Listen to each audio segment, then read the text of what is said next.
Hello guys guys teaching education में आप सभी का स्वागत है। गाइस आज हम बात करने जा रहे हैं रीट 2025 के 27-28 फरवरी को जो होने वाला पेपर है दोस्तों, उसके प्रीवियस ईयर पेपर यानी दोस्तों 2022 के हिंदी के दोस्तों बचे हुए बाकी क्वेश्चन की बात करेंगे दोस्तों। जो दोस्तों क्वेश्चन जैसे 45 तक हो चुका था, ये दोस्तों 46 से 60 तक क्वेश्चन होंगे और ये दोस्तों 24 जुलाई 2022 का पेपर है सेकंड शिफ्ट का दोस्तों। सेकंड शिफ्ट का 24 जुलाई 2022 का पेपर है। जैसा कि आप सभी जानते होंगे दोस्तों कि दोस्तों जो 2022 में हुए थे 3 पेपर हुए थे दोस्तों, जिसमें दोस्तों ये दूसरा पेपर है। इसके बाद फिर एक पेपर है जो दोस्तों फर्स्ट शिफ्ट में हुआ है, मीन्स वो 23 तारीख को हुआ दोस्तों। 23 तारीख को हुआ है, 23 जुलाई 2022 को। तो दोस्तों आइए हम सभी अपनी क्लास को स्टार्ट करते हैं, जिसमें पहला क्वेश्चन है आज की क्लास का कि उपसर्ग वाला शब्द कौन सा है दोस्तों। उपसर्ग क्या होता है दोस्तों? तो उपसर्ग वो है तो दोस्तों जो शब्द के आगे लगकर उस शब्द के अर्थ में परिवर्तन ला देते हैं, उपसर्ग कहलाते हैं। जैसे दोस्तों यहाँ पर जैसे उत्साह उत है, पूछा जा रहा है कि इससे उपसर्ग कौन सा बनेगा शब्द। पहला उत्साह, दूसरा है उपहार, तीसरा है आदेश, चौथा है दुर्गुण। तो यहाँ पर उत उपसर्ग से बनने वाला शब्द उत्साह हो जाएगा दोस्तों, ये सब नहीं होंगे दोस्तों। यहीं पर जान लेते हैं दोस्तों प्रत्यय क्या होता है। प्रत्यय शब्द के पीछे लगता है दोस्तों। जैसे दोस्तों अत्यधिक, अत्यधिक में प्रत्यय क्या हो जाएगा? एक। तो ये है दोस्तों। फिर नेक्स्ट स्लाइड चलते हैं दोस्तों। 47 नंबर क्वेश्चन है कि निम्नलिखित वाक्यों में विधानवाचक वाक्य कौन सा है। पहला ऑप्शन दोस्तों शगुन मेरी सहेली है, दूसरा ऑप्शन आप कहाँ जा रहे हैं, तीसरा ऑप्शन अनुष्का आप अपना कमरा साफ करो, और चौथा ऑप्शन अरे या क्या हो गया। तो ये तो दोस्तों विस्मयाद ही बोलते हैं इसे दोस्तों, विस्मयाद। तो ये तो हमारा ऑप्शन नहीं होगा दोस्तों। अब बचे हमारे पास 3 ऑप्शन। तो विधानवाचक वाक्य होता क्या है पहले ही जान लेते दोस्तों। तो दोस्तों विधानवाचक वाक्य उसे कहते हैं जिसमें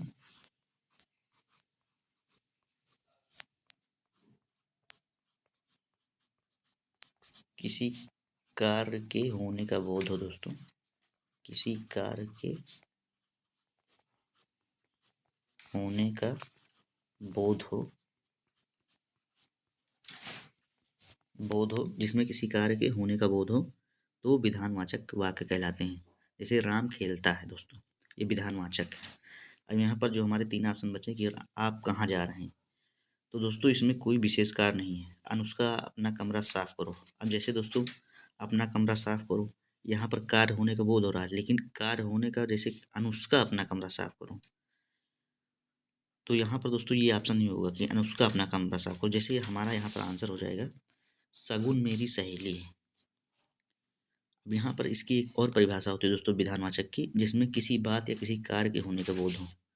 तो यहाँ पर जो दोस्तों जैसे बताया जा रहा है दूसरा ऑप्शन आप कहाँ जा रहे हो, तो यहाँ पर तो कोई कार्य हो नहीं रहा भाई। कहाँ जा रहे हो सवाल पूछा जा रहा है, तो ये तो प्रश्नवाचक हुआ, मतलब हुआ। ये तो दूसरा ऑप्शन होगा नहीं। कहाँ जा रहे हो दोस्तों प्रश्नवाचक। अब बचा हमारे पास तीसरा ऑप्शन, पहला और तीसरा। नुस्खा अपना काम साफ करो, अपना कमरा साफ करो, साफ करो। तो दोस्तों इसमें कुछ निश्चितता नहीं दिखाई पड़ रही। जैसे शगुन मेरी सहेली, कन्फर्म है दोस्तों शगुन मेरी सहेली। उम्मीद करता हूँ दोस्तों आपसे भी समझ पाए होंगे। फिर नेक्स्ट साइड चलते हैं दोस्तों। 48 नंबर क्वेश्चन की रचना के आधार पर वाक्यों में से भिन्न वाक्य हैं। रचना के आधार पर वाक्यों में से भिन्न वाक्य कौन सा है। पहला सरल वाक्य, दूसरा मिश्र वाक्य, तीसरा निषेधात्मक वाक्य, चौथा संयुक्त वाक्य।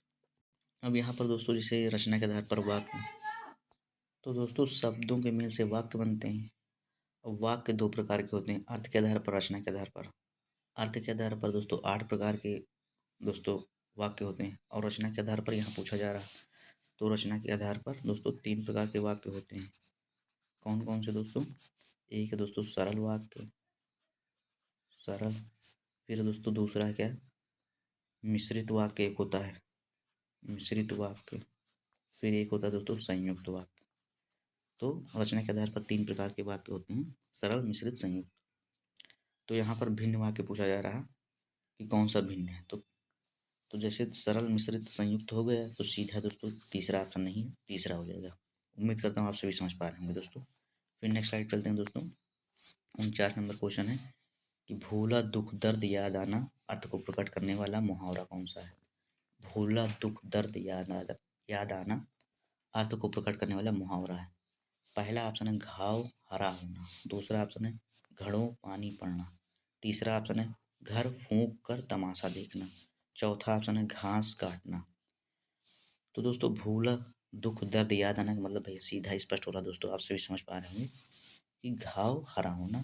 इसमें बाकी तीन ऑप्शन बताने की कोई आवश्यकता नहीं। फिर दोस्तों 50 नंबर क्वेश्चन है कि आँख कंधा गांठ का पूरा लोकोक्ति का अर्थ क्या है।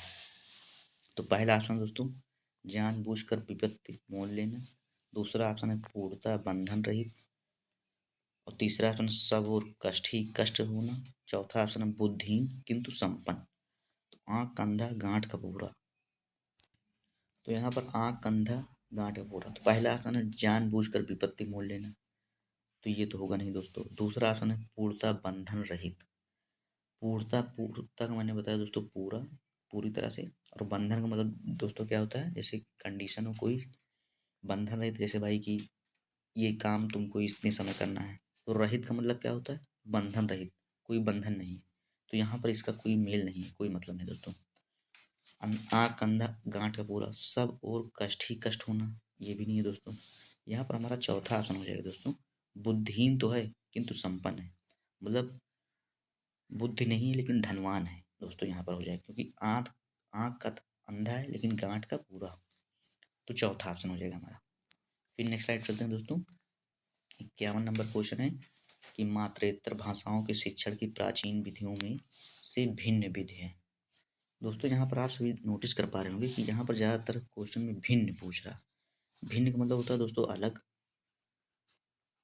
और अलग का मतलब क्या हुआ भाई कि दोस्तों जैसे कोई तीन एक जैसे होंगे और जो एक अलग होगा वही आपको बताना है।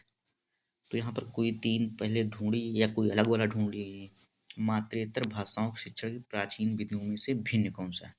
तो पहला ऑप्शन है भाषा संसर्ग विधि, दूसरा ऑप्शन है अप्रत्यक्ष विधि, तीसरा ऑप्शन है खेल विधि, चौथा ऑप्शन है पाठ्य पुस्तक प्रणाली। तो दोस्तों जैसा कि आप समझ पा रहे होंगे, देख पा रहे होंगे कि भाषा संसर्ग विधि है, प्रत्यक्ष विधि है, पाठ्य पुस्तक प्रणाली, ये दोस्तों तीनों एक हैं। लेकिन जो यहाँ पर खेल विधि है ये बिल्कुल अलग है मातरेतर भाषाओं के शिक्षण विधि में। तो हमारी दोस्तों प्राचीन शिक्षण विधियों में खेल विधि नहीं थी, मतलब नहीं है दोस्तों इसमें तीन विधि के अलावा, मतलब खेल विधि हो जाएगा दोस्तों इसमें। बाकी जो है दोस्तों भाषा संसर्ग विधि, अप्रत्यक्ष विधि, पाठ्य पुस्तक प्रणाली, ये सब दोस्तों हैं प्राचीन विधि, लेकिन खेल विधि नहीं है दोस्तों। उम्मीद करता हूँ आप सभी समझ पा रहे होंगे। फिर नेक्स्ट स्लाइड चलते हैं दोस्तों। 52 नंबर क्वेश्चन है दोस्तों, ये 52 लिखा हुआ है दोस्तों। 52 नंबर क्वेश्चन की शिक्षण उपागम में कीथ एवं प्रोफेसर एलन का महत्वपूर्ण योगदान है। शिक्षण उपागम में कीथ एवं प्रोफेसर एलन का महत्वपूर्ण योगदान है किसमें दोस्तों। पहला ऑप्शन है सूक्ष्म शिक्षण, दूसरा ऑप्शन है व्याख्यान शिक्षण, तीसरा ऑप्शन पाठ योजना, चौथा ऑप्शन है बेसिक शिक्षण। तो दोस्तों जैसा कि समझ पा रहे होंगे आप सभी इसमें कि भाई ये सब तो भारत के वैज्ञानिक लग नहीं रहे हैं, और जो दोस्तों जो चौथा ऑप्शन है कि बेसिक शिक्षण, ये अपने भारत में या उत्तर प्रदेश में प्रयोग किया जाता है या भारत में दोस्तों। अब दोस्तों बचा हमारे पास तीन ऑप्शन, पाठ योजना, व्याख्यान शिक्षण, सूक्ष्म शिक्षण। तो दोस्तों जैसा कि इसमें याद करने वाला क्वेश्चन है इसमें, लेकिन ये दोस्तों ये समझ में आ रहा तो ये तो नहीं होगा। तो इसमें दोस्तों जो हो जाएगा हमारा ऑप्शन पहला हो जाएगा कि शिक्षण उपागम में कीथ एवं प्रोफेसर एलन का जो महत्वपूर्ण योगदान है सूक्ष्म शिक्षण में है दोस्तों। किसमें, सूक्ष्म शिक्षण, सूक्ष्म शिक्षण। उम्मीद करता हूँ आप सभी समझ पा रहे होंगे दोस्तों।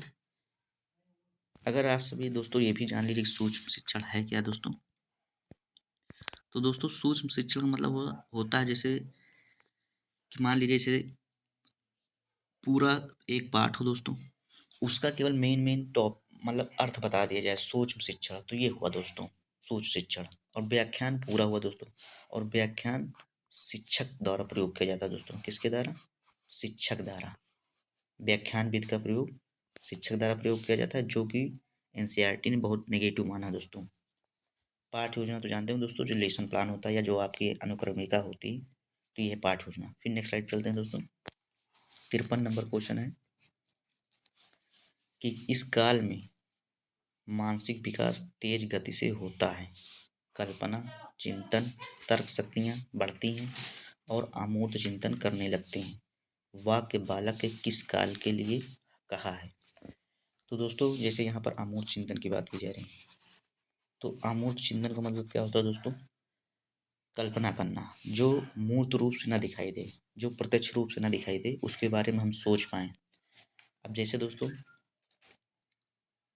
बीज गणित में, जैसे अलजेब्रा में है दोस्तों, उसमें माना जाता है कि मान लो x मान लो होगा, तो ये दोस्तों यहाँ पर कल्पना ही की जा रही है, तो यहाँ पर अमूर्त चिंतन होगा। तो ये किस अवस्था में होता है दोस्तों, ये कहा जा रहा है। किस काल का मतलब दोस्तों? अवस्था। पहला है वयस्क काल के लिए, दूसरा ऑप्शन है प्रौढ़ काल के लिए, तीसरा ऑप्शन है किशोर काल के लिए, चौथा ऑप्शन है शैशव काल के लिए। तो यहाँ पर जो हमारा ऑप्शन हो जाएगा दोस्तों, वयस्क काल के लिए है जो दोस्तों, ये नहीं होगा। प्रौढ़ काल के लिए भी नहीं होगा। शैशव काल में तो दोस्तों चिंतन ही नहीं कर पाता दोस्तों, तो मतलब तार्किक चिंतन भी नहीं कर पाता, तो ये तो बिल्कुल नेगेटिव। यहाँ पर दोस्तों जो हो जाएगा किशोर काल के लिए। इसकी जो दोस्तों उम्र बताई गई है, जैसे जीन पियाजे द्वारा 12 से 18 दोस्तों मान लीजिए, अन्य वैज्ञानिकों के द्वारा भी बताया गया है। किशोर में दोस्तों ये सब आ जाते हैं, कल्पना, चिंतन, तार्किक क्षमता। तो इसमें हमारा ऑप्शन हो जाएगा तीसरा। फिर नेक्स्ट स्लाइड चलते हैं दोस्तों। 54 नंबर क्वेश्चन है कि बच्चों के लिए भाषा सीखने का सर्वोत्तम मतलब दोस्तों क्या होगा? सबसे अच्छा समय कौन सा होता है?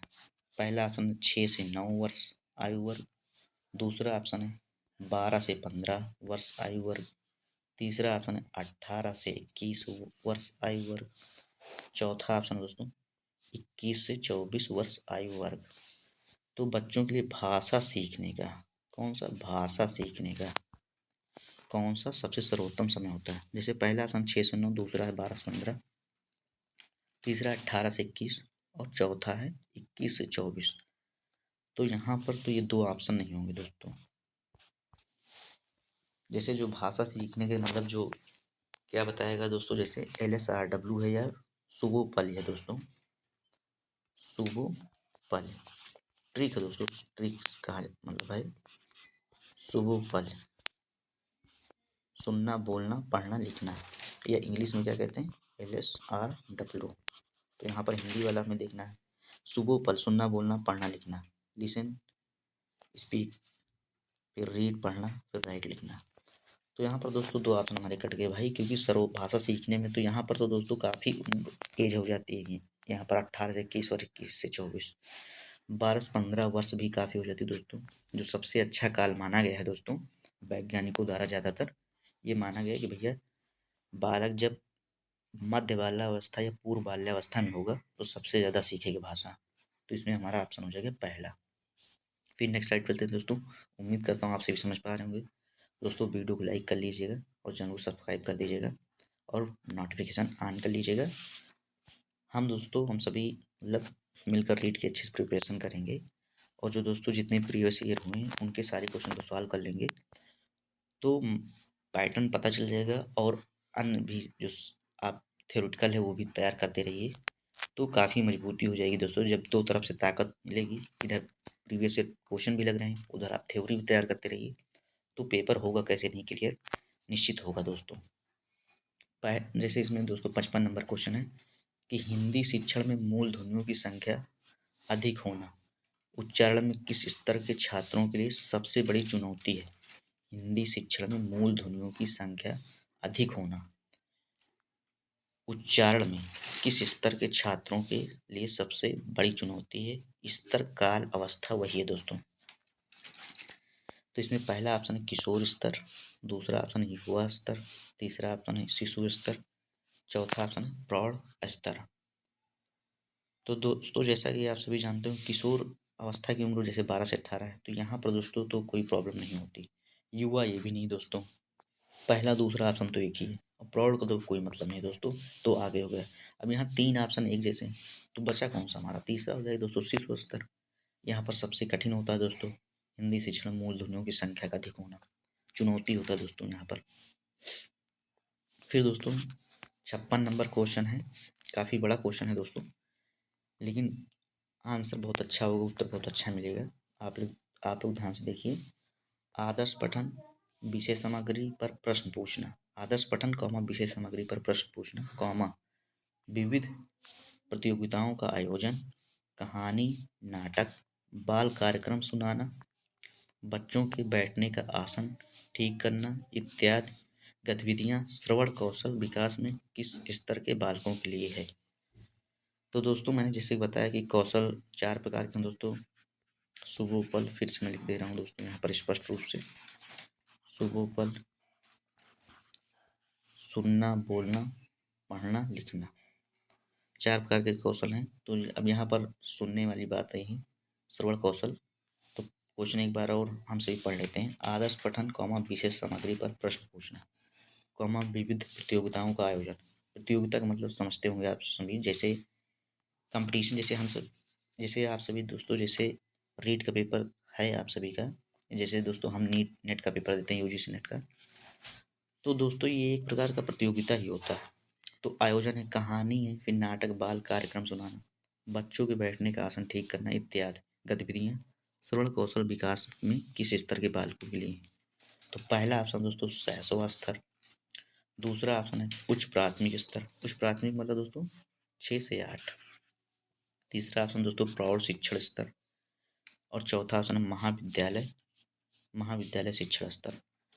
तो इसमें कुछ ऑप्शन तो सीधे समझ में आ रहे हैं भाई कि ये तो हमारे होंगे नहीं। जैसे महाविद्यालय शिक्षण स्तर पर, ये यहाँ पर जैसे दोस्तों बाल कार्यक्रम सुनाना, यहाँ पर क्या मतलब दोस्तों महाविद्यालय शिक्षण स्तर में। और फिर तीसरा ऑप्शन है प्रौढ़ शिक्षण स्तर, यहाँ पर भी नहीं दोस्तों। और फिर यहाँ सहसवा स्तर की बात की जा रही है, तो ये भी नहीं होगा दोस्तों, क्योंकि यहाँ पर भी भाई दोस्तों प्रश्न कैसे पूछेंगे आप, प्रश्न भी पूछना है, विविध प्रतियोगिताओं का आयोजन भी करना है। तो यहाँ पर हमारा आंसर हो जाएगा दोस्तों, दूसरा ऑप्शन हो जाएगा उच्च प्राथमिक स्तर। फिर नेक्स्ट स्लाइड चलते हैं दोस्तों। 57 नंबर क्वेश्चन दोस्तों कि पाठ्य पुस्तकों के आंतरिक तत्वों में से भिन्न तत्व कौन सा है। मैंने बताया दोस्तों भिन्न का मतलब दोस्तों अलग, कोई 3 एक होंगे, एक अलग होगा, वही अलग वाला आपको बताना है। तो दोस्तों इसमें या तो अलग वाला ढूंढिए या तो कोई 3 एक ढूंढिए। पाठ्य पुस्तकों के आंतरिक तत्वों में से भिन्न तत्व है, जैसे पहला ऑप्शन है भाषा, दूसरा ऑप्शन है शैली, तीसरा ऑप्शन है विषय सामग्री, चौथा ऑप्शन है उच्चारण शैली। तो यहाँ पर दोस्तों अब यहाँ पर आप सभी सीधे समझ पा रहे होंगे, यहाँ पर किसकी बात की जा रही है, पाठ्य पुस्तकों की। पहला भाषा आता है भैया, हाँ ठीक, दूसरा शैली, भाषा की शैली आती है, ठीक, तीसरा ऑप्शन है दोस्तों विषय सामग्री, ठीक ये भी आता है। लेकिन उच्चारण शैली कहाँ था दोस्तों पाठ्य पुस्तक के आंतरिक तत्वों में। उच्चारण का मतलब होता है दोस्तों बोलना, तो बोलने वाली शैली पाठ्य पुस्तक के अंदर कहाँ होती। तो यहाँ पर हमारा चौथा ऑप्शन हो जाएगा दोस्तों। भाषा की शैली क्या है, मतलब शैली का मतलब क्या है, जो पाठ्य पुस्तक में जिस भाषा का प्रयोग किया गया है वो भाषा शैली कैसी है। भाषा शैली का मतलब क्या हुआ दोस्तों, सरल है, कठिन है, या क्या है दोस्तों। जैसे गणित की भाषा शैली को कठिन माना गया, जटिल माना गया, तो ये दोस्तों क्या है दोस्तों, तो शैली का मतलब हो गया। विषय सामग्री है कि कैसे दोस्तों, भाषा क्या है दोस्तों। तो इसमें हमारा ऑप्शन अलग बताना था, भिन्न है, तो चौथा ऑप्शन हो जाएगा। फिर 58 नंबर क्वेश्चन है दोस्तों, ये तुलसीकृत ग्रंथों के नाम लिखिए, प्रश्न का प्रकार है। तुलसीकृत ग्रंथों के नाम बताना है दोस्तों, ये किस प्रकार का प्रश्न है। बहुविकल्पीय प्रश्न, लघु उत्तरीय प्रश्न, निबंधात्मक प्रश्न, वर्गीकृत प्रश्न। बहुविकल्पीय प्रश्न तो आप सभी जानते हो दोस्तों, 1 2 3 4 जो ऑप्शन में होते हैं, तो ये तो हमारा होगा नहीं उत्तर। फिर दूसरा ऑप्शन दोस्तों तो लघु उत्तरीय प्रश्न। लघु उत्तरीय प्रश्न का क्या मतलब दोस्तों, अति लघु उत्तरीय होता है, लघु उत्तरीय होता है। लघु उत्तरीय में दोस्तों अगर आप सभी ने डीएलएड किया होगा या बीटीसी किया होगा, तो यहाँ पर दोस्तों 3 प्रकार के प्रश्न देखने को मिलते हैं, बहुविकल्पी, अति लघु उत्तरीय, लघु उत्तरीय। लघु उत्तरीय जैसे 100 शब्द 200 शब्द में लिखना है। निबंधात्मक प्रश्न, वर्गीकृत प्रश्न, तो इसका दोनों ऑप्शन का कोई मतलब नहीं है दोस्तों। निबंधात्मक का मतलब जैसे किसी टॉपिक पे विषय दे दिया गया कि भाई प्रदूषण के कारण लिखिए, तो इस पे आपको लिखना है पूरा टॉपिक। वर्गीकृत प्रश्न है, ये भी नहीं होगा दोस्तों। हमारे यहाँ पर जो तुलसीकृत ग्रंथों के नाम लिखिए, ये प्रश्न का प्रकार है दोस्तों लघु उत्तरीय प्रश्न। फिर दोस्तों नेक्स्ट स्लाइड चलते हैं।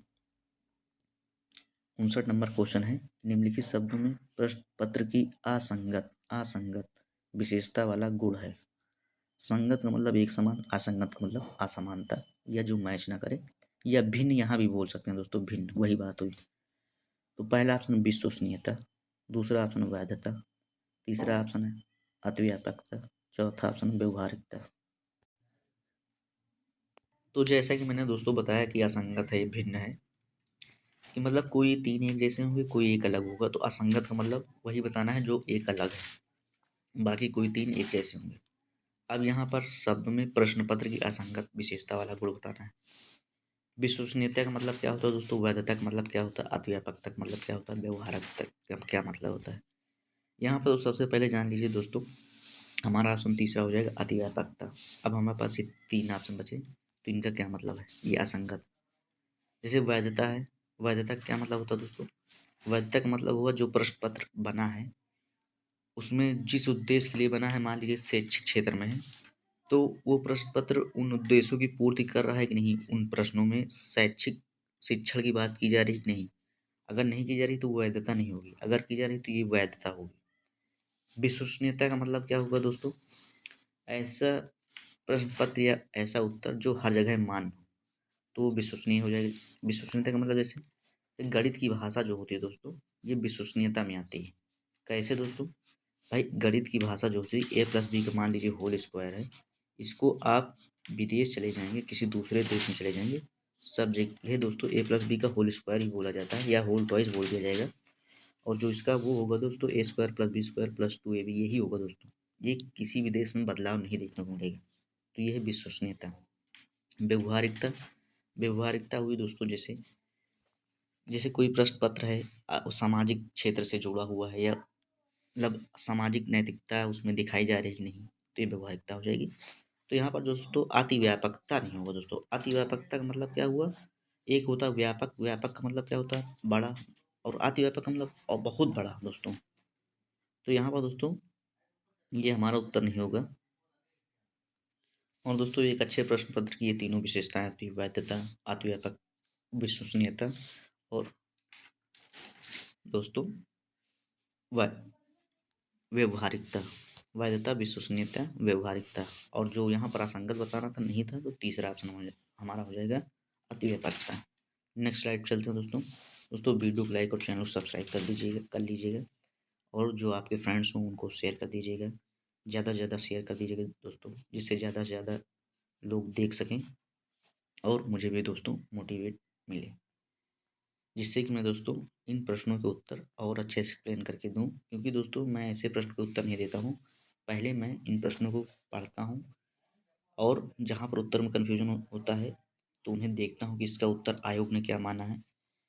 उसके बाद दोस्तों फिर ऐसा 2-3 बार होने के बाद फिर मैं इस पे आता हूँ फाइनली, तो कन्फर्म हो जाता है तो आपको बताता हूँ। आप सभी देख पा रहे होंगे मैं हर एग्जाम्पल एक्सप्लेन करता हूँ, और हर एग्जाम्पल एक्सप्लेन तभी किया जा सकता है जब तक आप उसे पहले पढ़े होंगे, तभी एक्सप्लेन कर पाएंगे। अगर आपके सामने प्रश्न दे दिया जाए डायरेक्ट, तो आप फिर उत्तर या तो लगाएंगे, या तो क्योंकि हर ऑप्शन नहीं एक्सप्लेन कर पाएंगे उसमें दोस्तों। 60 नंबर क्वेश्चन दोस्तों, सतत एवं व्यापक मूल्यांकन प्रणाली उपयुक्त है, परंतु यह लाभकारी तभी हो सकता है जब जब सतत का मतलब होता है दोस्तों लगातार, व्यापक का मतलब होता है दोस्तों मूल्यांकन दोस्तों दो प्रकार के होते हैं, सतत मूल्यांकन, व्यापक मूल्यांकन। सतत का मतलब लगातार निरंतर चलने वाला, जैसे क्लास टेस्ट हो गया जो दोस्तों, क्लास टेस्ट ये दोस्तों सतत मूल्यांकन में आता है। और व्यापक मूल्यांकन में दोस्तों सबसे बड़ा उदाहरण है बोर्ड परीक्षा। बोर्ड परीक्षा किसका उदाहरण भैया, व्यापक मूल्यांकन का। उपयुक्त है परंतु यह लाभकार तभी हो सकता है जब, ये लाभकार तभी होगा, उसमें कुछ कंडीशन होनी चाहिए। कौन सी कंडीशन है, पहला ऑप्शन है मूल्यांकन पक्षपात रहित हो, हाँ भाई पक्षपात रहित होना चाहिए। दूसरा ऑप्शन है आंतरिक मूल्यांकन, मतलब आगे है दोस्तों, आंतरिक मूल्यांकन व वार्षिक परीक्षा के प्राप्तांक अलग अलग दर्शाएं। दूसरा ऑप्शन है शिक्षक छात्रों एवं अभिभावकों की समय समय पर चर्चाएं ना हो, शिक्षकों छात्रों एवं अभिभावकों की समय समय पर चर्चाएं ना हो। तीसरा ऑप्शन है दोस्तों, छात्रों पर वर्ष भर परीक्षा का तनाव बने जिससे पढ़ते रहें। तो बिल्कुल गलत हो जाएगा दोस्तों। तनाव ये सब दोस्तों बहुत नेगेटिव होते हैं, जानते होंगे आप सभी। शिक्षक व छात्र दोनों परीक्षाओं में व्यस्त रहें जिससे अच्छे अंक प्राप्त हों। परीक्षाओं में व्यस्त रहें, व्यस्त का मतलब दोस्तों ये तो नेगेटिव बहुत ज़्यादा। तो हमारे पास दो ऑप्शन तो कट गए, अब बचे कौन से? दो ऑप्शन। तो आप सभी देख पा रहे होंगे जैसा कि इसमें भाई इसमें शिक्षकों कॉमा छात्रों एवं अभिभावकों की समय समय पर चर्चाएं ना हो। ऐसा नहीं है दोस्तों, चर्चाएं होना चाहिए, गार्जियन मीटिंग होती है दोस्तों, ऐसा होना चाहिए। तो हमारे पास बचा कौन सा ऑप्शन? पहला ऑप्शन दोस्तों। तो मूल्यांकन सबसे पहले क्या होना चाहिए? पक्षपात रहित होना चाहिए। आंतरिक मूल्यांकन व वार्षिक परीक्षा के प्राप्तांक अलग अलग दर्शाएं, मतलब अंतर होना चाहिए दोस्तों। जैसे मान लीजिए हाफ ईयरली में 600 में से आपने 450 पाया, तो जो वार्षिक उसमें 500 या 550 पाए, मतलब बढ़ें तब तो ठीक है। तो ये होना चाहिए दोस्तों। उम्मीद करता हूँ दोस्तों आप सभी क्लास पसंद आई होगी दोस्तों। वीडियो को दोस्तों ज़्यादा से ज़्यादा शेयर कर दीजिएगा, जो आपके फ्रेंड्स हों, ग्रुप्स हों, उनमें शेयर कर दीजिएगा दोस्तों। और चैनल को सब्सक्राइब कर दीजिएगा और कमेंट कर दीजिएगा और वीडियो को लाइक कर दीजिएगा। आप सभी अपना ख्याल रखिएगा। थैंक यू दोस्तों, हम सभी नेक्स्ट क्लास में मिलते हैं। Thank you.